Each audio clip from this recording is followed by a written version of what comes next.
Fala galerinha, suave na nave, tranquilo? Galera, tentei esconder isso de vocês, mas não deu. Capacitor, vai ter que ver. Ah, para, já vi o gerador, já vi o receptor. Vamos ver um capacitorzinho, né? Tranquilo. Lembrando, como eu já falei pra vocês, aqui vai rolar daqui a pouco, que é a próxima matéria, que é a associação desses capacitores. Vai rolar aquilo de novo, né? Quem em paralelo está em série, quem em série está em paralelo, inverte aqui, pá. Você lembra daquilo? Aqui em capacitor também. Capacitor também vai ter isso. Mas fica tranquilo, fica de boa, entendeu? Fica de boa que tá de boa, tá tranquilo, tá? Fica tranquilo aí que vai dar tudo certo, vai dar tudo certo. Confia que vai dar tudo certo. Então deixa eu botar aqui meu rosto. Deixa eu botar aqui ficou legal. Então é o seguinte, gente, capacitor, né? Então quando a gente fala de capacitor, ou também pode ser chamado de condensador, tá? Então o capacitor é um componente eletrônico, né? Que vai armazenar pequenas quantidades de carga elétrica, tá? Logo, ele armazena energia. Então quando a gente fala de capacitor, a primeira coisa que tem que vir na nossa cabeça é o quê? É um armazenamento de energia. Tá? É importante ressaltar que essa quantidade de energia é suficiente apenas para pequenas intervenções no circuito elétrico. Assim, o capacitor não substitui uma bateria. Então, o que acontece? A bateria, né, ela vai ter um tempo útil ali de fornecimento de energia muito maior do que o capacitor. Né? Muito maior do que o capacitor. O capacitor nada mais é, né, o condensador, ele é um componente eletrônico que vai servir para armazenar energia para determinado momento. Né? Então a gente carrega ele para determinado, ele precisa de uma certa energia, né, vai descarregar essa energia e depois a gente vai precisar fazer o quê? Carregar novamente o nosso capacitor. Tá? Então, lembrando, gerador vai manter a energia do nosso circuito ali tranquilamente. Capacitor, ele armazena energia, né, mas a gente não pode substituir um gerador, né, um gerador, uma bateria que seja, por um capacitor, porque o capacitor ele tem uma certa energia, descarrega, ponto, depois a gente tem que carregar novamente para, né, usar no nosso sistema. Então, os capacitores possuem uma ampla aplicação tecnológica, né, por isso merecem ser estudados com atenção.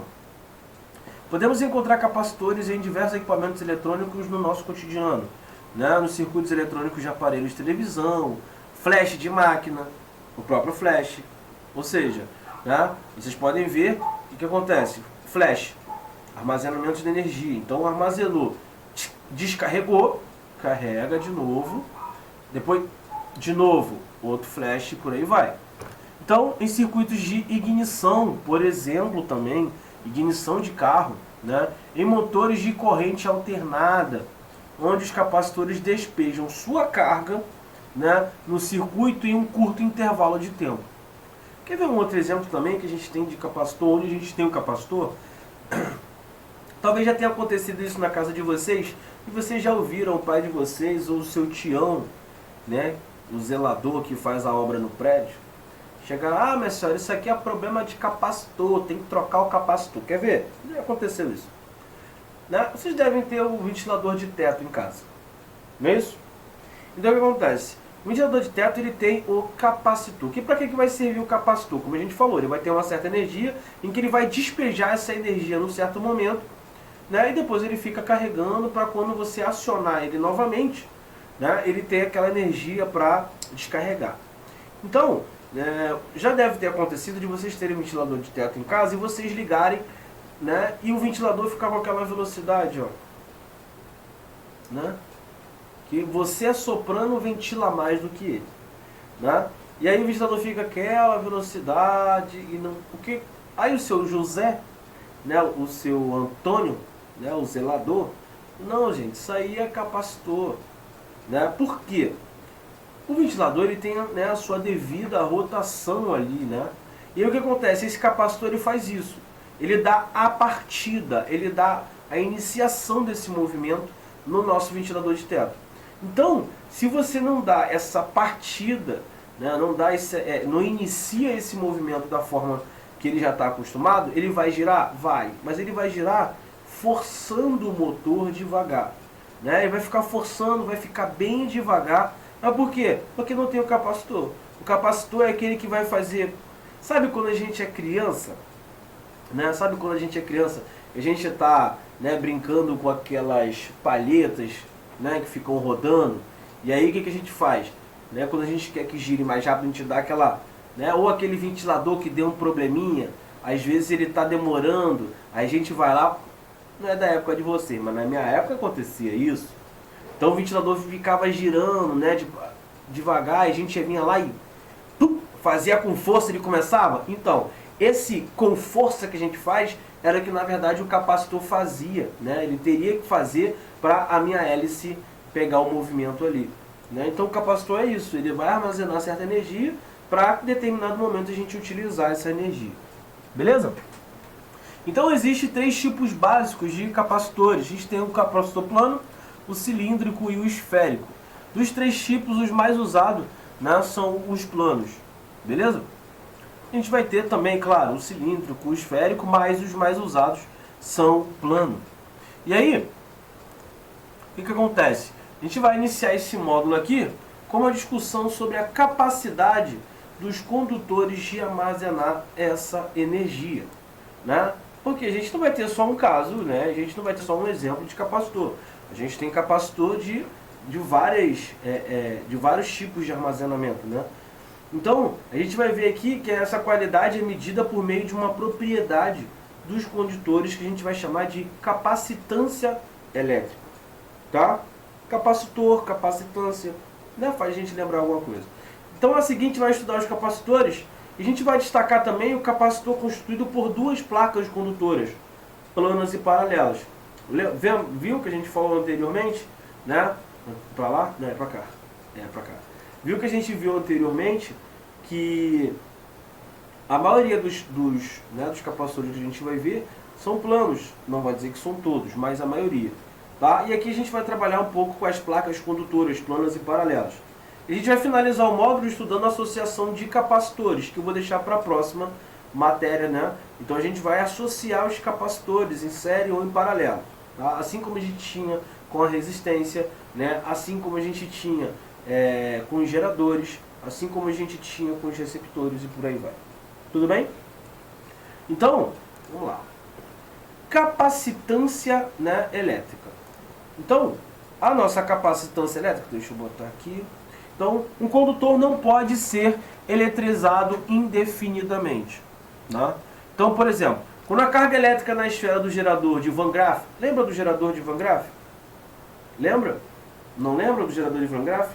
Aquele da experiência em que a criança coloca ali a mão, o cabelo arrepia, lembra desse? Então, isso aí. Então ele atinge um valor crítico e a rigidez dielétrica do ar é atingida. A esfera se descarrega por meio de uma descarga elétrica. Então a capacitância elétrica é uma propriedade que mede o quão eletrizado um condutor pode ficar, tá? Então a capacitância elétrica vai medir o quê?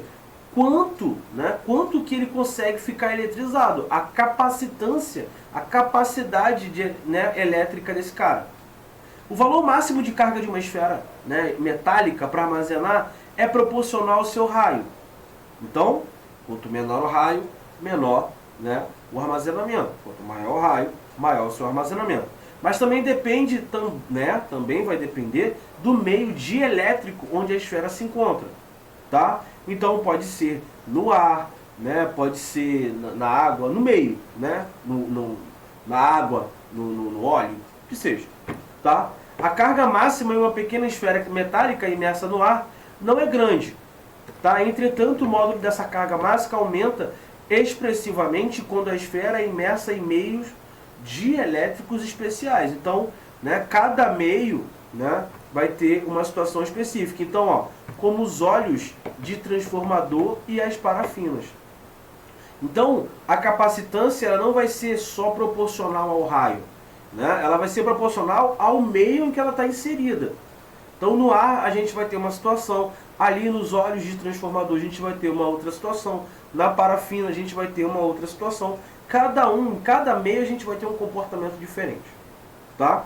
Então, por exemplo, ali a esfera no gerador de Van Graff não pode ser eletrizada indefinidamente.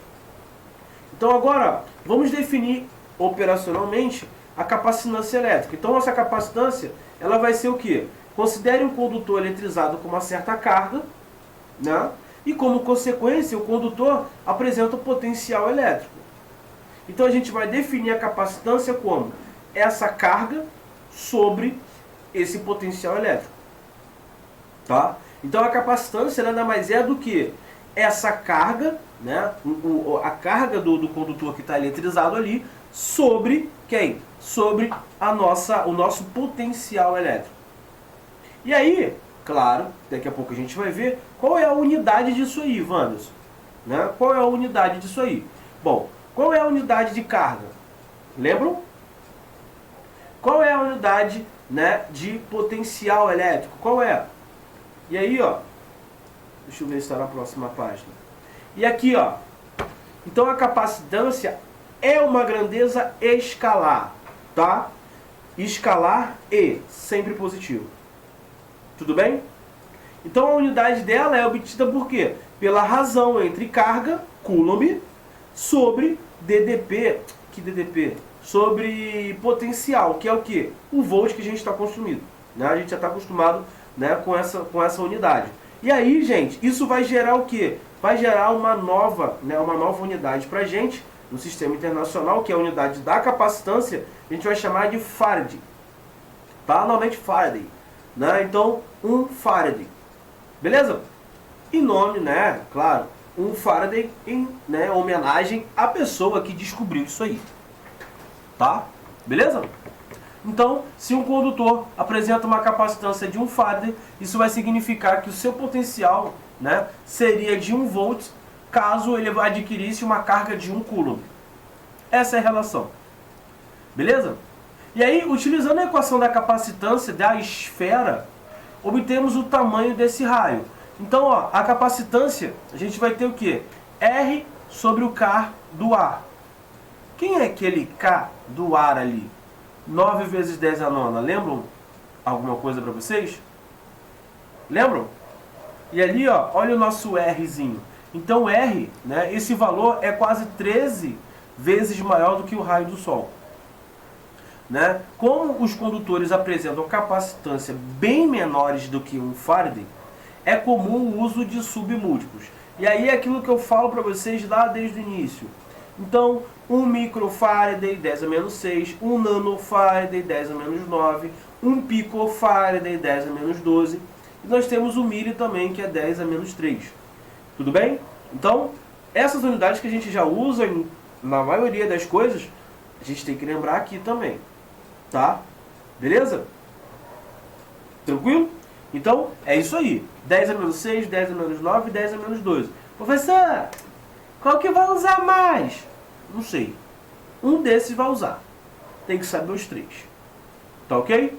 Tem que saber os três. Então, a unidade de capacitância. Então, capacitância, lembrando, capacitância vai ser carga sobre, né, o potencial.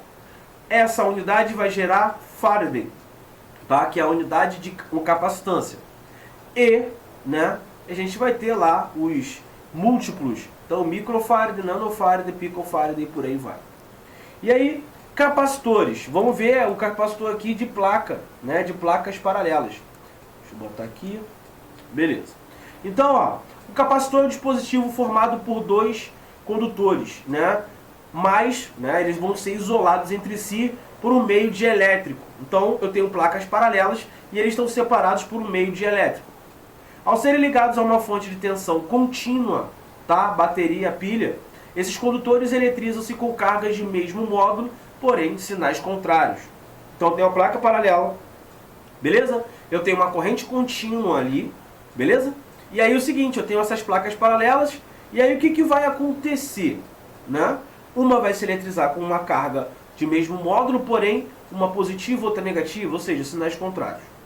O mais simples, né, dos capacitores é construído por duas placas condutoras, como eu estou falando, planas, paralelas, e vão separadas por quem? Por um meio dielétrico. Então a gente vai ter o vácuo, o ar, o papel, ou seja, um meio. Tá? Esse dispositivo pode ser chamado de capacitor plano, só por isso. As placas são também chamadas de armaduras. Então aqui a gente tem um exemplo ali que eu estou mostrando para vocês. A gente tem uma bateria, o polo positivo, o polo negativo, né? A placa B e a placa A.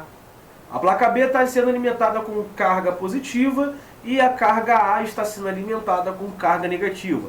Então nós vamos ter cargas de mesmos módulos, porém de sinais contrários. E aí, quando as placas do capacitor são ligadas à bateria, vai ocorrer dois movimentos ordenados de elétrons. Um do polo negativo para a bateria A e o do polo positivo, né, para a placa B. Agora, em geral, né, essa movimentação de cargas ocorre, é muito rápido. Então, no final, a placa A apresenta a carga negativa, a B positiva, né? Agora, embora a carga total do capacitor seja zero, mas por que zero, Wanderson? Bom, se elas têm o mesmo módulo, né? Porém, sinais contrários, quando a gente somar, isso dá o quê? Igual a zero. Então, menos 5 com mais 5, somei, deu zero. Nos referimos ao dispositivo como estando completamente carregado. Nessas condições, o potencial elétrico da placa A é igual ao potencial do polo negativo. O potencial elétrico da placa B é igual ao do polo positivo. Ou seja, a diferença de potencial entre as placas é igual à tensão da bateria. Até aí, tranquilo de entender, né? Agora, mesmo que o capacitor seja desligado da bateria, as placas vão continuar eletrizadas, tá? E a DDP entre elas vão permanecer constantes. Até ocorrer o quê? Calma que a gente já vai falar isso. Sem pressa, meu pequeno cacaroto, sem pressa. Aí, ó, similarmente, galera, ao caso de um condutor, a capacitância de um capacitor, ela é definida pela razão, né, entre o módulo da carga armazenada nos condutores ali e a diferença de potencial elétrico entre as duas placas. Por exemplo, para o capacitor que a gente viu na figura 3, né? Cadê? Olha aqui. Né? Para esse capacitor de placas paralelas, o que vai acontecer? A capacitância vai ser calculada assim, ó.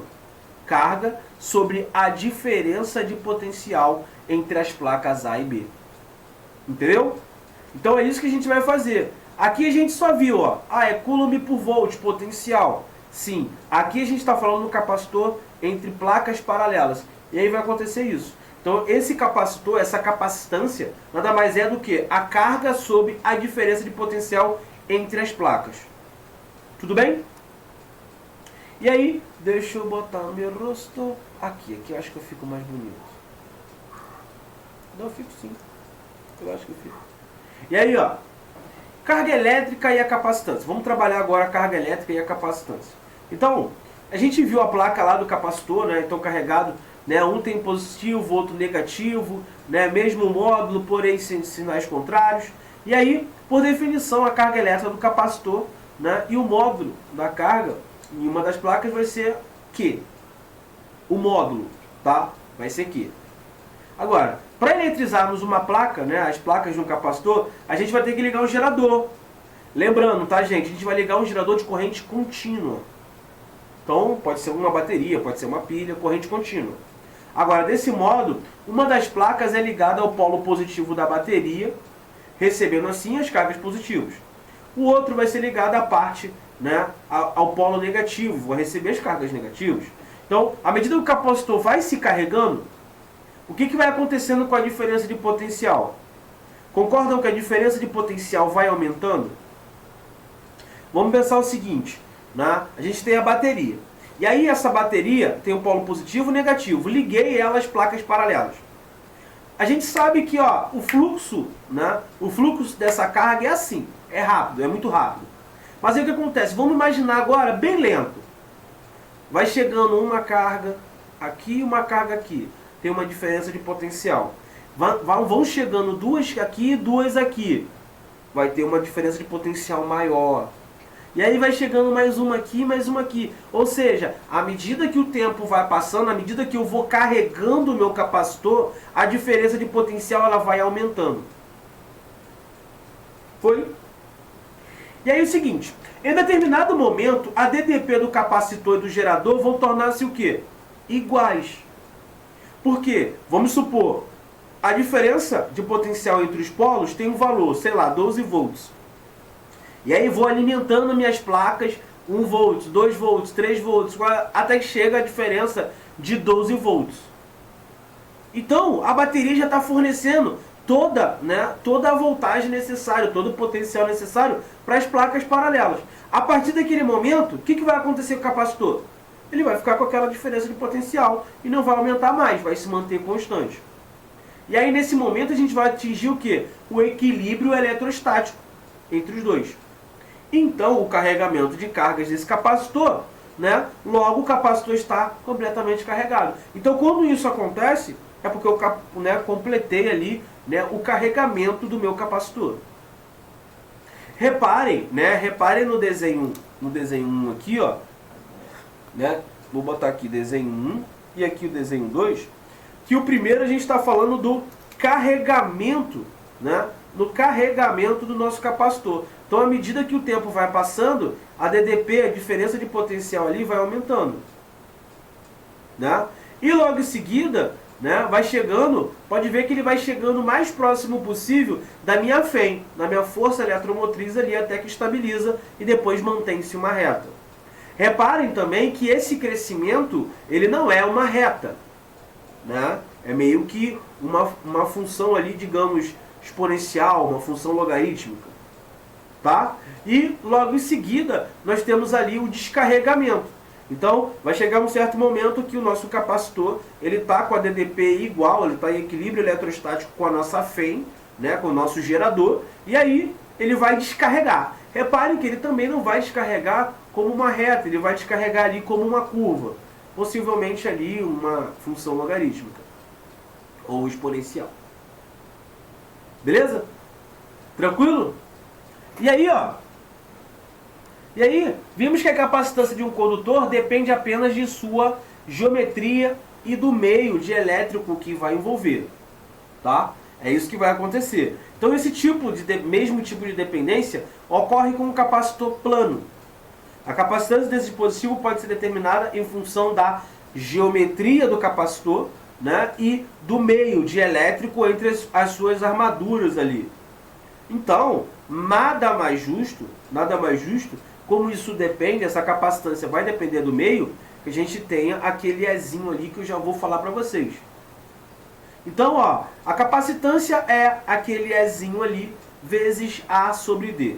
Essa razão A sobre D, ela vai medir ali a influência da geometria do capacitor. Quem é o A? A é a área, e D é a distância entre elas. Então a gente tem, como a gente depende da área, a gente depende dessa distância, depende do meio, a gente vai colocá-las ali. Então a constante E representa a influência do meio dielétrico, entre essas placas do capacitor. E ela é chamada de permissividade elétrica. Então esse valor de permissividade a gente vai relacionar uma constante eletrostática no vácuo. E qual vai ser o seu valor? Esse epsilon a gente já falou, esse epsilon zero aí, essa permissividade elétrica a gente já viu. A gente lembra daquele 9 vezes 10 a nona, que é a constante eletrostática no vácuo? Então, esse Ezinho, essa permissividade, a gente já viu que era 1 sobre 4π, vezes essa constante, que é 9 vezes 10 a nona. Só que aqui a gente vai usar essa permissividade e não o nosso K. Então vai ser 1 sobre 4π vezes 9 vezes 10 a nona, e isso ali vai dar aproximadamente 8,8 vezes 10 a menos 12 coulomb ao quadrado, newton por metro quadrado. Então o valor dessa permissividade elétrica é praticamente igual ao do vácuo. Professor, mas eu lembro que essa permissividade a gente também poderia colocar lá na fórmula. Sim, a gente poderia, é o mesmo valor. Então essa unidade, coulomb ao quadrado sobre newton metro quadrado, também pode ser expressa em quê? Em força sobre o quê? Sobre M ali. Por quê? Quando a gente fala de força elétrica, lembra? K, Q1, Q2 sobre D ao quadrado. E a gente tinha o K, tinha a carga que era ao quadrado sobre a distância. Exatamente. Tá? Então, se a gente colocasse essa unidade de Coulomb ali sobre Newton por metro ao quadrado, a gente chega a essa expressão F sobre M. Isso pode ser provado facilmente combinando as equações anteriores para a capacitância. Tá? A gente pode muito bem fazer as substituições, colocar ali, que vai dar aquilo ali. E quem é aquele F? Aquele F é de Faraday. Tá? Aqui, ó, na fórmula, né, de Faraday, que a gente já viu, o que é o Faraday? Deixa eu botar aqui, ó. Não é um Coulomb por volt? Então a gente substituindo lá, tá? Quando é Coulomb por volt, a gente substitui, colocaria aqui e daria esse Faraday por metro. Tudo bem? E aí, vou ter que botar aqui. Pera aí. Aqui tá bom. Aqui. E aí, ó, energia armazenada, tá, gente, em um capacitor. Então, ó, vamos olhar a primeira figura ali, né, que é a figura 4, no caso. Ela vai mostrar a evolução temporal da carga elétrica, né, em um capacitor ligado a uma fonte de tensão. Então, ali a gente tem a porcentagem da carga, tá? E aqui a gente tem o tempo. Ponto.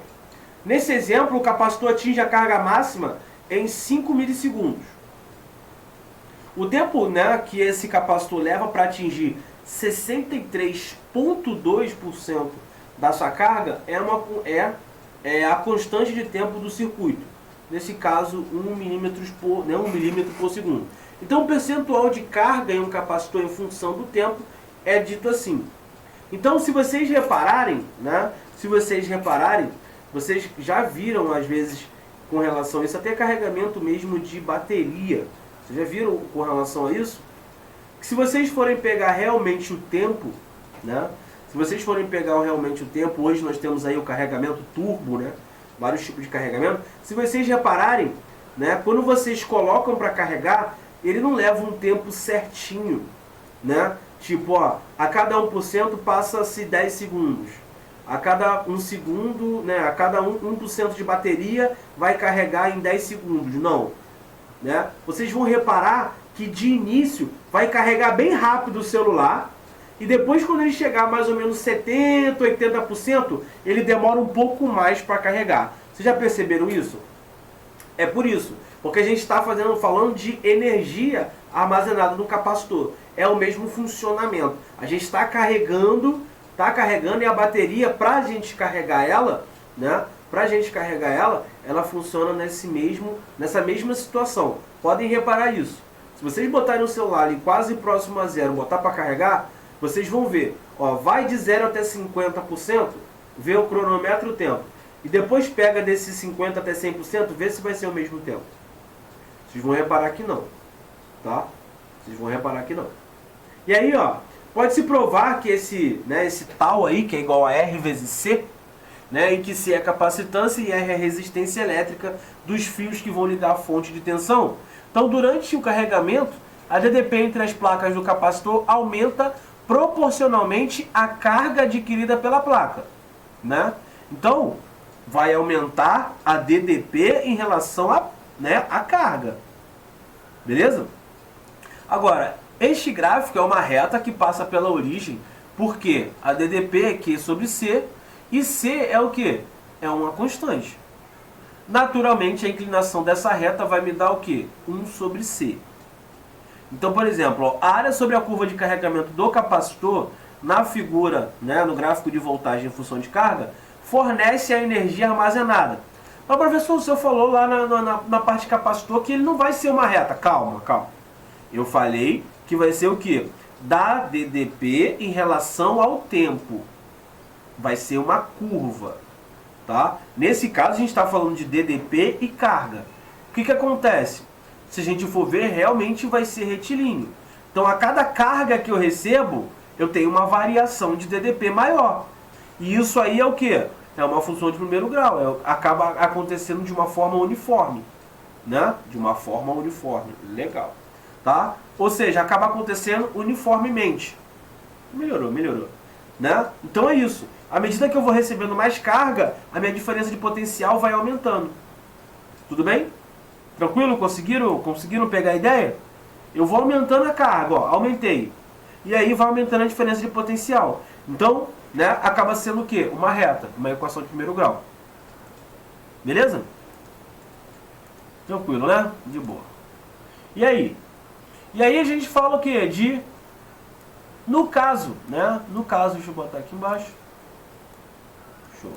Então, ó, no caso de um capacitor, podemos calcular a energia potencial elétrica, né, acumulada entre, né, essas duas placas por meio da área sobre a curva do gráfico da DDP, em função da carga. Então, aqui é do gráfico função, né, a função do gráfico da DDP com a carga.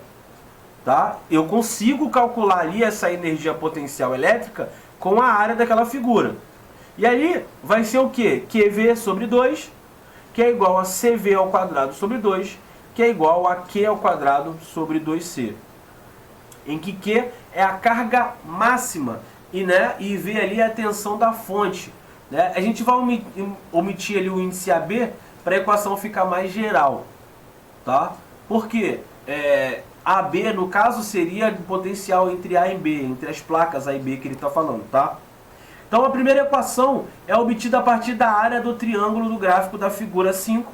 As outras duas expressões derivam da substituição Q é igual a CV, né, na primeira equação. Então, o que ele está falando, galera? Ele está falando isso aqui, ó. Essa energia armazenada, energia potencial elétrica, pode ser calculada aqui, ó, com a área desse triângulo. Tá?